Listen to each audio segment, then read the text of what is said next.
नमस्कार, मैं हूं शिल्पी सेन और आप देख रहे हैं नवोदय प्लस टाइम्स। आइए डालते हैं आज की इस ताज़ा तरीन खबर पर एक नज़र। दहेज प्रथा को खत्म करने के लिए सरकार द्वारा भले ही तमाम प्रयास किए जा रहे हों, मगर लालची लोगों के सामने सरकार के ये सभी प्रयास बौने साबित हो रहे हैं। ऐसा ही एक मामला झांसी के कोतवाली क्षेत्र के डडियापुरा में देखने को मिला, जहां हाथों में मेहंदी लगाए एक दुल्हन अपने दूल्हे का इंतजार करती रही, लेकिन लालची दूल्हा बारात लेकर नहीं आया।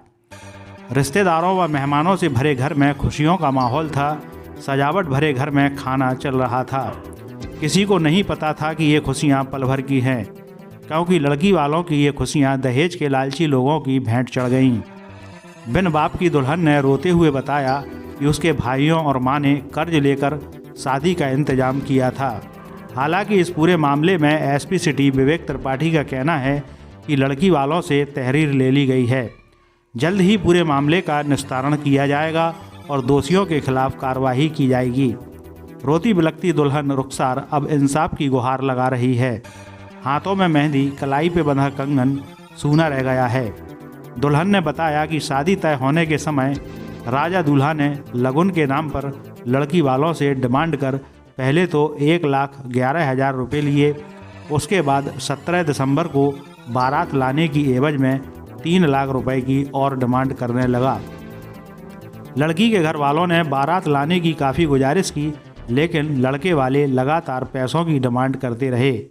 देर रात तक बारात ना आने के बाद और लगातार फ़ोन करने के बाद भी लड़के वालों की तरफ से कोई जवाब नहीं आया, तो लड़की के भाई और रिश्तेदार लड़के वालों के घर पहुँचे तो उनके घर पर ताला लटका हुआ था और पूरा घर गायब था। ये देख सब दंग रह गए। नवोदय प्लस टाइम्स के लिए झांसी से ब्रजेश परिहार के साथ मोहम्मद मौसम की रिपोर्ट। जी, आपका शुभ नाम? हमारा नाम रुखसार। रुखसार, आपका रिश्ता किससे तय हुआ था? उनका क्या नाम है और क्यों बारात नहीं आ पाई? हमारा रिश्ता राजा के साथ हुआ था। उसका नाम आमिर भी है और राजा भी है। उनके पापा का नाम है वो मुन्ना, उनकी मम्मी के नाम है मुन्नी, उनके बड़े भाई का नाम है निजाम और भाभी उनकी कोंच की है। रहने वाले हैं वो झांसी के ताज कंपाउंड के।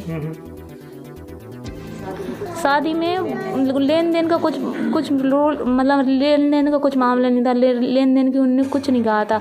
वो कह रही थी हमें दहेज में कटोरी तक नहीं चाहिए, ना पैसों का कहा था उनने। लेकिन जब वो लगन गई तो 1,11,000 रुपये हमने दे दी लगन में, और फिर कोई मांग नहीं थी। फिर एक पैसे की भी मांग नहीं थी। और फिर वो बारात वाले दिन कल 17 तारीख को वो कहने लगे बारात जब आएगी अब 5 लाख रुपए दो। पहले 3 लाख रुपए कहने लगे, फिर 5 लाख रुपए कहने लगे।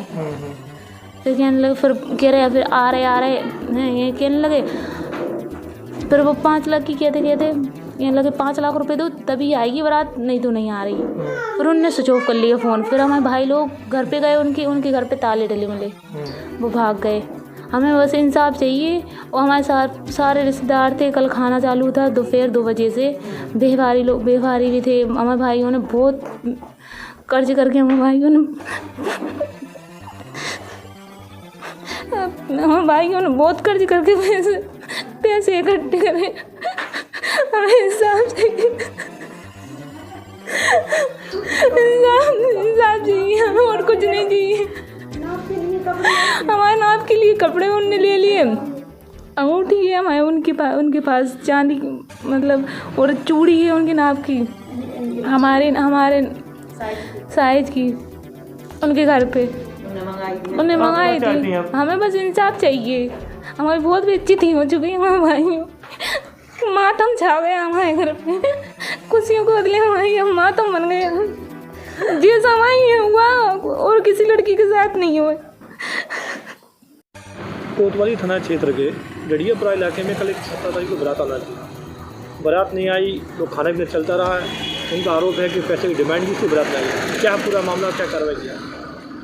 थाना कोतवाली क्षेत्र में एक प्रार्थना पत्र प्राप्त हुआ है कि एक बारात जिसको आना था, जिसमें शादी होनी थी, निकाह होना था, उसमें जो शौहर था वो और उसका परिवार घर छोड़कर भाग गए और शादी के लिए नहीं आए।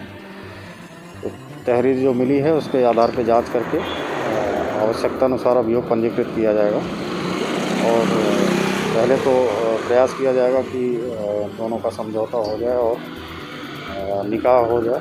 यदि नहीं होता है तो जो भी पक्ष दोषी पाया जाएगा उसके विरुद्ध कार्रवाई की जाएगी।